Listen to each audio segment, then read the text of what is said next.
لا یکلف اللہ نفسا الا وسعها، فرمایا کہ اللہ تعالیٰ نے کسی نفس کو بھی اس کی طاقت سے زیادہ کا مکلف نہیں بنایا۔ انسان جتنا بوجھ اٹھا سکتا ہے اللہ تعالیٰ نے اتنا ہی بوجھ اس پہ ڈالا ہے، لیکن آج ہم نے اپنے آپ کو کمزور کر لیا ہے۔ ہم کہتے ہیں ہم سے پابندی نہیں ہوتی، ہم دین کے احکامات اور دین کے نے جو ہمیں مقاصد دیے انہیں پورا نہیں کر سکتے۔ اس کا مطلب یہ نہیں کہ ہم طاقت نہیں رکھتے، بلکہ ہم نے اپنے آپ کو کمزور کر لیا، ہمارا ایمان کمزور ہو گیا، ہمارے اندر کا جو مسلمان ہے وہ کمزور ہو چکا ہے۔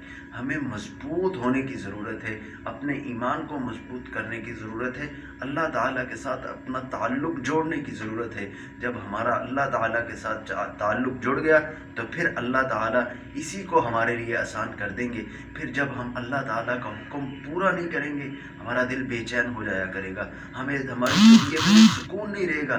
کیوں کہ اس وقت ہمارا اللہ تعالیٰ کے ساتھ تعلق جڑ چکا ہوگا، اللہ تعالیٰ سے دوستی ہو چکی ہوگی۔ جب ہماری اللہ تعالیٰ سے دوستی ہو جائے گی پھر اللہ تعالیٰ ہماری یہ دنیا بھی سنوار دیں گے اور آخرت بھی ہماری سنوار دیں گے۔ عزیز دوستو، ہمیں اللہ تعالیٰ کے ساتھ تعلق جوڑنے کی ضرورت ہے۔